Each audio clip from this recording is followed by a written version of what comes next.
पिछले 10 साल में 20 से ज़्यादा पेपर लीक हो चुके हैं। सेंट्रल गवर्नमेंट जो एग्ज़ाम कंडक्ट कर रही है वो पेपर भी लीक हुए हैं, राज्य सरकारों के भी पेपर लीक हुए हैं। नीट का पेपर लीक हुआ है, जेई का पेपर लीक हुआ है, 10वीं 12वीं का पेपर लीक हुआ है, रेलवे का पेपर लीक हुआ है, बैंक एसएससी का पेपर लीक हुआ है, टीचर एलिजिबिलिटी टेस्ट का पेपर लीक हुआ है। और ये सब इसलिए हो रहा है क्योंकि जो नकल माफिया है उनको ठीक से सज़ा नहीं मिल रही। इसलिए मैंने माननीय सुप्रीम कोर्ट में पीआईएल फाइल किया है और मांग किया है कि पेपर लीक के मामले में जो पकड़े जाते हैं उनका सबसे पहले narco polygraph brain mapping test करके पूरे मास्टरमाइंड जो है, पूरे गैंग में जितने लोग शामिल हैं उनको भी पकड़ा जाए। जो पेपर लीक करते हैं उनके ऊपर 10-20 लाख रुपए का जुर्माना होता है। हम कभी ये नहीं चेक करते कि उसने पेपर लीक सब तक कितना कमा लिया।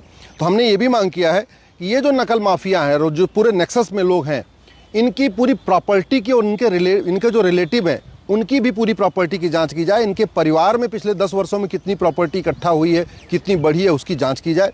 इनकी प्रॉपर्टी जब्त किया जाए और 3 महीने के अंदर इन्वेस्टिगेशन को कंप्लीट किया जाए और 1 साल के अंदर इनको सज़ा दी जाए।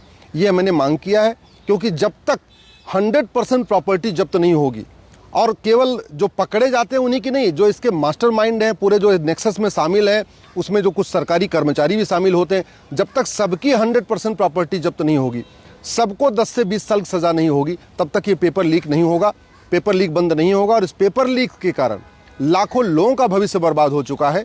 बहुत सारे स्टूडेंट सुसाइड कर चुके हैं। इस पेपर लीक के कारण बहुत सारे लोगों का जो अपर एज लिमिट वो पूरी हो जाती है, लोग दोबारा नौकरियों में बैठ नहीं पाते हैं।